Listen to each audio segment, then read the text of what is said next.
Un étui compartimenté pour ranger proprement sa brosse à dents et son dentifrice sans mouiller tout le reste de sa trousse de toilette. Il est idéal pour l'emporter en déplacement ou en vacances. Il est rapide et simple à réaliser et nécessite peu de tissu et bien sûr, il est lavable en machine.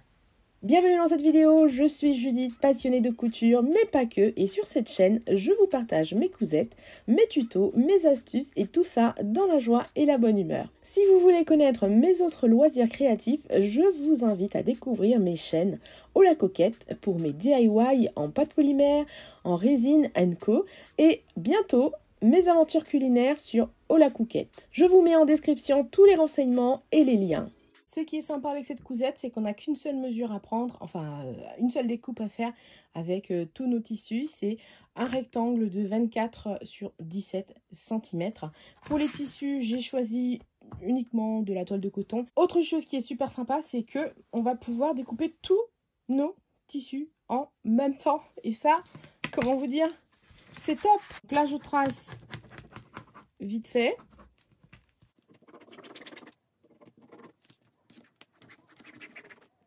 Et maintenant, je vais épingler pour éviter que ça bouge. Je vais couper les 3 épaisseurs avec mon cutter rotatif. Je ne cesse de vous le dire, j'adore cet outil.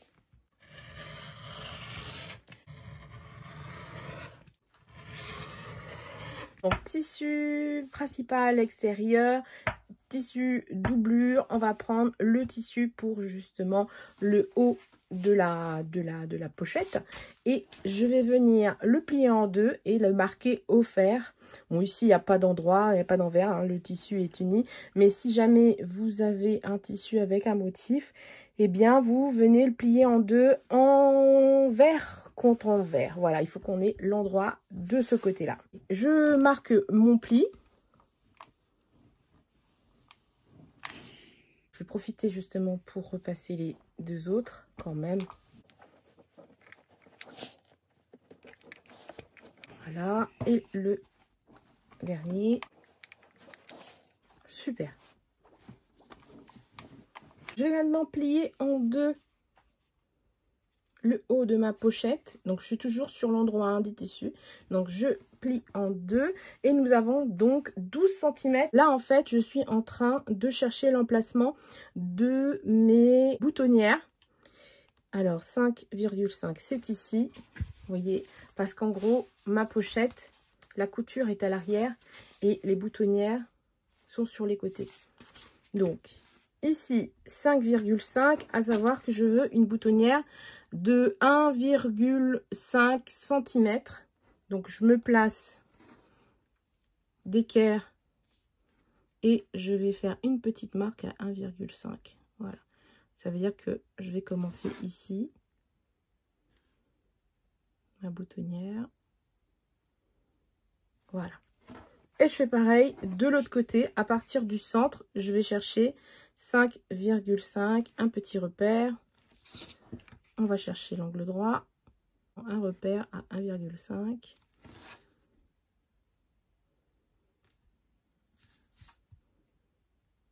Voilà, voilà ce qui est fait. Maintenant, ce que je vais faire, c'est que je vais faire tout de suite mes boutonnières.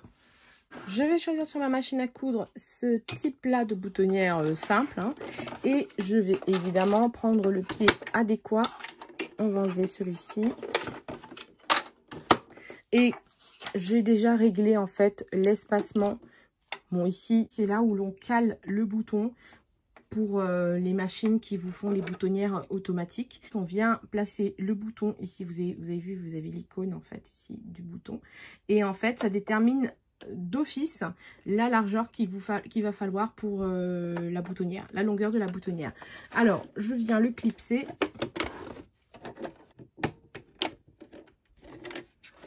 Je vais enlever le masking tape. Pour l'instant, j'en ai pas besoin.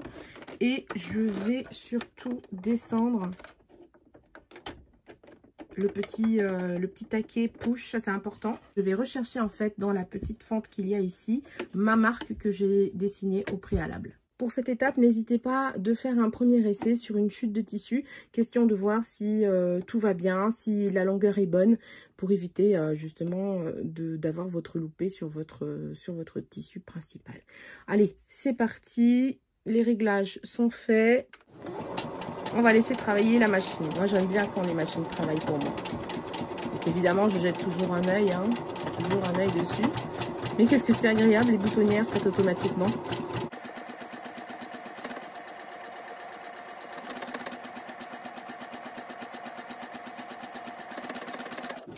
Et voilà. Et je vais faire pareil de ce côté-là. On passe par-dessus. Alors, je pique. Mais vraiment, ça va très vite avec le découvite. Hein, d'autant plus que celui-là, il est tout neuf. Et on y va tout doux, tout doux. On mesure. Voilà. Au pire, on fait juste quelques petits trous. Et si vraiment on a peur, ben on prend le coupe-fil. Voilà. Et là, on est sûr d'être précis. Et on fait pareil de l'autre côté. Voilà. Les deux fentes sont ouvertes. Ça donne ça à l'endroit. Et ceci à l'envers. Je vais maintenant assembler mon tissu principal avec justement la pièce que je viens de faire. Donc à savoir que je prends endroit contre endroit. Donc ce sont les deux mêmes rectangles de même taille. Et je viens mettre donc endroit contre endroit. Vous épinglez si vous sentez que vous avez besoin d'avoir vraiment les deux épaisseurs de tissu bien maintenues. Vous pincez. Je plante et je vais commencer par un point d'arrêt. Donc un bon point d'arrêt.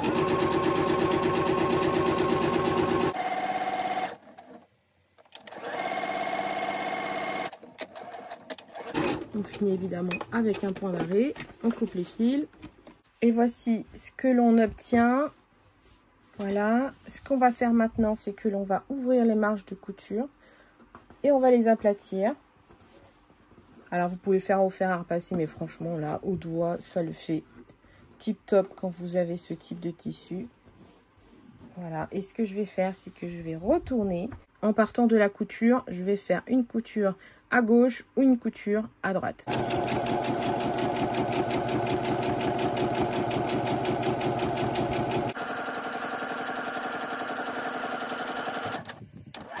Je vais retourner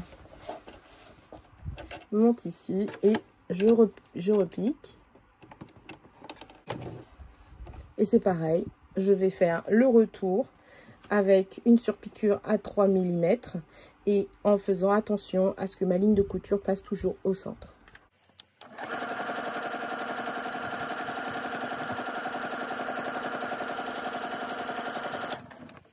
Je ne fais pas de point d'arrêt parce qu'en fait, il va y avoir une autre couture qui va venir sécuriser tout ça.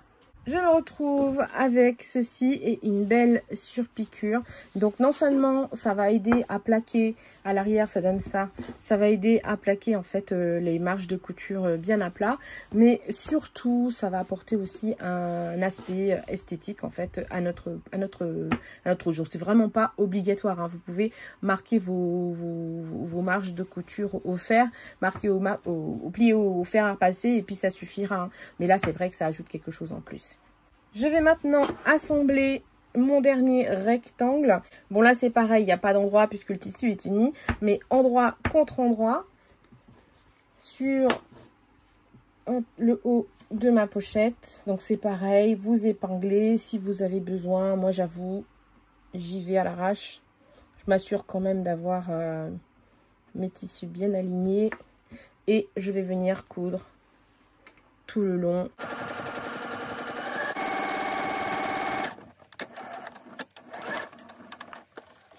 Voici le résultat et je vais évidemment faire exactement comme j'ai fait ici, c'est-à-dire ouvrir les marges de couture et refaire une surpiqûre à 2-3 mm à l'endroit. Voici le résultat, j'ai mes surpiqûres aussi bien sur la partie extérieure que sur la partie intérieure et je vais venir maintenant plier en deux et aligner, alors ça c'est important, aligner les coutures ici avec le pli aussi et normalement ça devrait le faire hein, si vous avez tout bien si vous avez bien cousu, ça devrait bien s'aligner. Pour aligner les coutures, c'est simple, à 1 cm je vais piquer d'abord ici et je vais piquer aussi ici. Voilà, là on est sûr d'avoir des coutures bien alignées. Et je fais sortir. Alors mon épingle, elle est un peu fatiguée. Voilà, nickel. Là, c'est aligné. Et on va faire pareil de ce côté. Je vais quand même épingler tout le long, ici, tout le long.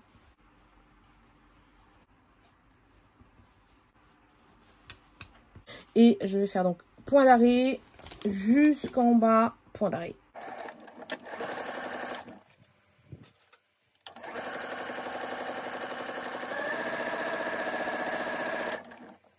Alors, j'enlève l'épingle, mais je maintiens bien avec le doigt pour ne pas que ça bouge.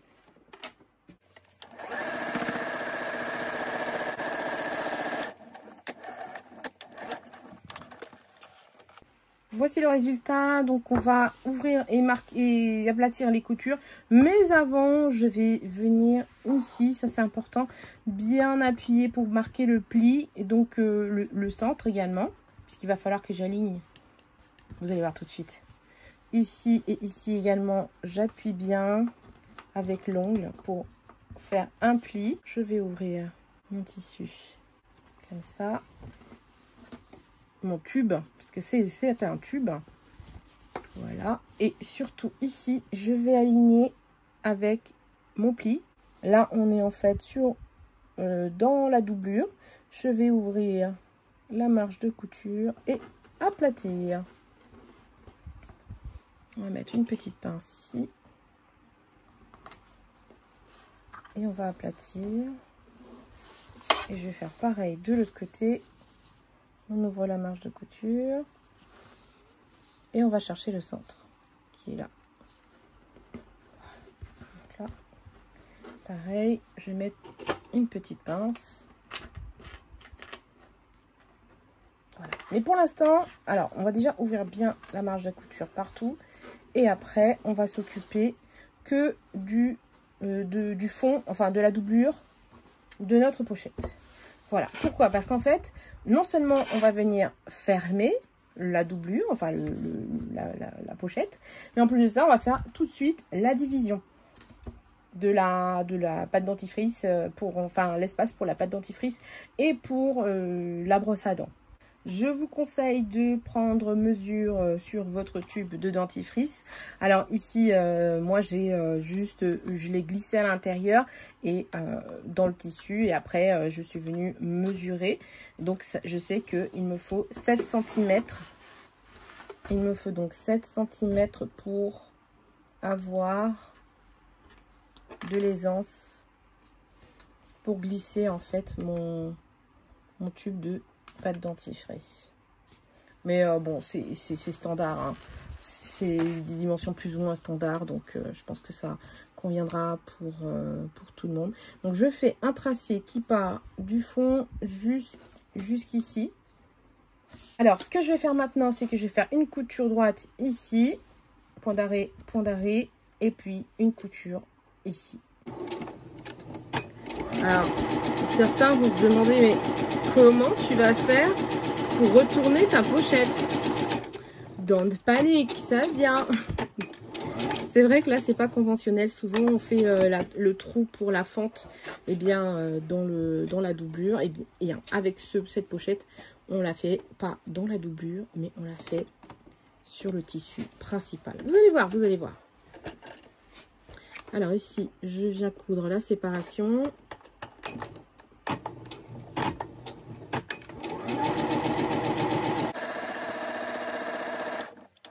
Voilà, je m'arrête là. Je fais un bon point d'arrêt. Parce qu'en fait, ici, ça va être la jonction. Il risque d'avoir beaucoup de passages et pour éviter que ça ne se déchire. On en est là. Donc là, on a le fond, le haut qui est au milieu pour l'instant. Et là, on a le tissu extérieur. Et de ce côté-là, je ne vais pas coudre sur toute la longueur. Je vais coudre à peu près 3 cm ici. En gros, je vais laisser une fente. Voilà, la fente, je vais la laisser ici. Ouais, je vais laisser 4 cm de fente, à peu près 5 cm. Ça dépend de vos tissus. Moi, j'ai des tissus légers, donc je peux me permettre de laisser une petite fente. Si vous avez des tissus un peu plus lourds, laissez un peu plus de fente pour éviter d'avoir, quand vous allez retourner tout ça, de déchirer vos coutures.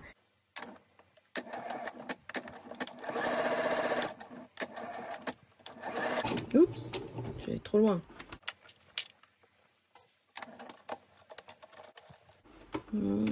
Ici, ça devrait le faire.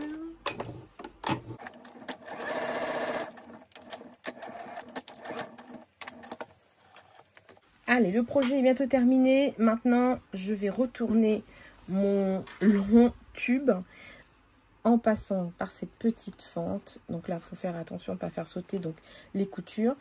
Je vais juste commencer par les angles et je vais y aller tranquillou bilou.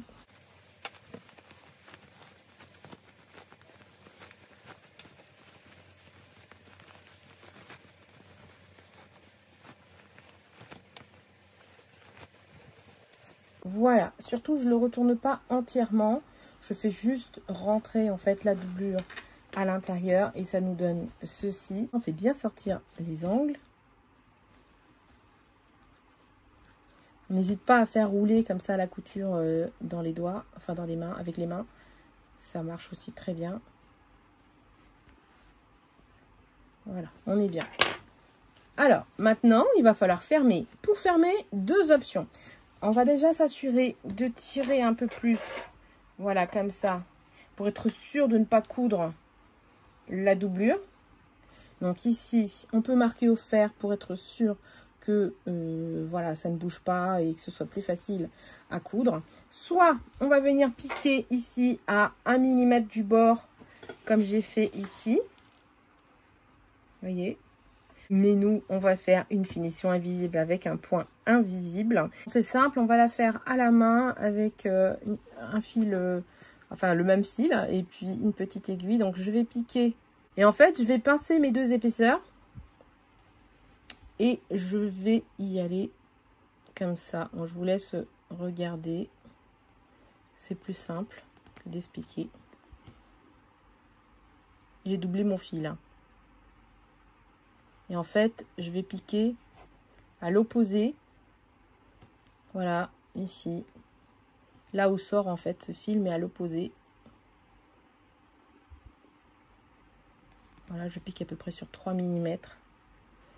Je ne serre pas pour l'instant. Je vais faire que piquer. Donc, je fais descendre mon fil pour voir là où je dois piquer. Bon, je n'ai pas besoin, hein, on le voit assez bien ici. Mais si besoin. Voilà, et c'est parti, je continue comme ça, un coup en haut, un coup en bas.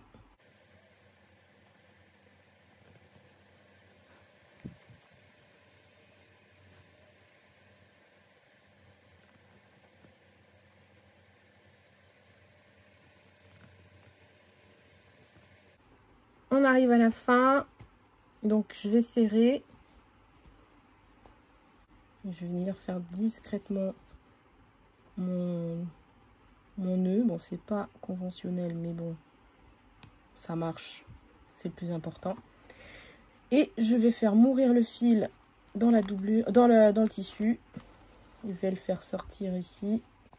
Et je vais couper sans couper mon tissu. Voilà. Et après, je tire.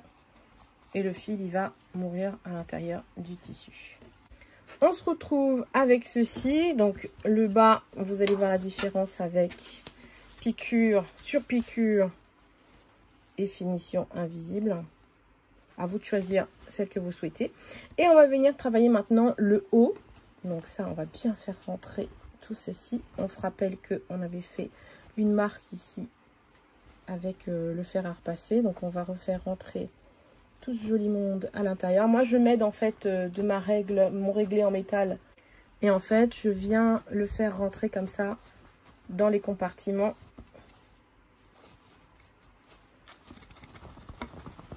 Voilà, pour aider vraiment le tissu, enfin les tissus à bien se remettre à plat à l'intérieur. Voilà, ça se met tout seul en place. Et on va venir ici se raligner sur le pli. Et il ne nous reste plus qu'une piqûre à faire. Une piqûre en fait tout le long qui passe en dessous et qui va venir faire la coulisse. Et notre projet sera terminé. Je trouve que le pli c'est un peu ramolli, enfin c'est un peu, on voit plus très bien. Donc avant de faire la dernière piqûre qui est quand même une piqûre, une couture importante, je vais passer un petit coup de fer à repasser justement pour bien marquer les plis. Ça m'évitera d'épingler. Surtout qu'en fait là on va faire une couture tubulaire, une couture circulaire. Et on a un petit tube. Donc voilà, ça va vraiment nous aider, le fait de le marquer comme ça au fer. C'est la dernière couture et c'est aussi la plus délicate, genre, ouais, on va dire la plus délicate. Donc ce que je vais faire, c'est que je vais piquer ici pour pouvoir voir de l'autre côté où, enfin c'est un repère en gros, où je vais pouvoir piquer. Donc comme je disais tout à l'heure, on va faire une couture circulaire, mais comme on ne peut pas rentrer en fait le tube qui est trop petit dans le bras. Après, vous pouvez très bien comment dire, faire un tube plus grand que celui-ci, hein. Moi je le fais à mes mesures parce que je veux pas un truc super grand non plus qui va rentrer dans ma trousse de toilette, hein. Donc je veux un truc vraiment sur mesure qui va venir comment dire, contenir juste ma pâte dentifrice et pour moi du coup ce sera que ma brosse à dents. Donc si vous voulez le faire plus grand, vous pouvez très bien, et du coup si vous le faites plus grand, eh bien ça va rentrer par comment dire, le bras amovible du coup que vous pouvez retirer. Eh bien ça va rentrer sans difficulté pour pouvoir faire une couture tubulaire sans problème. Pour ma part, eh bien j'ai pas besoin de le retirer parce que pour le coup c'est trop petit. Il va falloir être très patient et très précis, mais bon, comme on a repassé, ça va pas être très difficile. Donc je vais insérer de cette manière là. Mon repère c'est ici. Je vais piquer, je vais m'aligner le centre, hop, sur mon épingle. Je vais retirer l'épingle. Et là, pour être sûr de coudre droit, je vous ai dit encore une fois, toujours avoir un repère. Eh bien, le bord de mon tissu, comme il n'est pas tout à fait sur 2 cm, je vais utiliser un masking tape que je vais disposer ici. Voilà. Et mon repère, ce sera là. Le tissu doit être toujours au bord de ce masking tape. Et je vais avancer tout doucement. Alors là, je vais réduire la vitesse de ma machine. Veillez à ce que l'aiguille soit toujours plantée. Et je vais y aller tranquille. Je commence pas par un point d'arrêt parce que quand je vais faire le tour, je vais finir avec le point d'arrêt. C'est parti.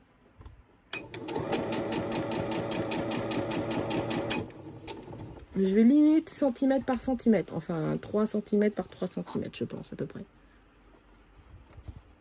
Je m'assure toujours que ce soit plat ici.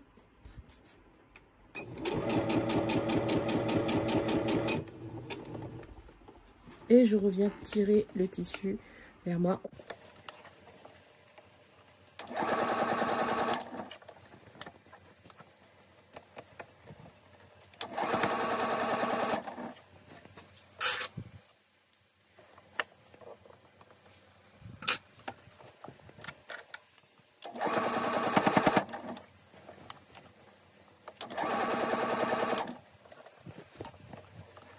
Et là, normalement, si on a bien suivi le repère, on retombe sur notre couture du début. Et là, on peut faire le point d'arrêt.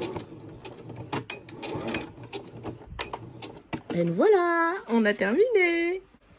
Voilà ce que cela donne. Il ne reste plus qu'à insérer dans les coulisses justement les rubans. Donc moi j'ai fait en fait 2 coulisses, enfin deux trous. On aurait pu très bien en faire un seul, enfin une seule boutonnière. Mais moi je veux tirer des 2 côtés, hein. Je veux vraiment que ça ferme comme ça. Et il ne reste donc plus qu'à enfiler le ruban.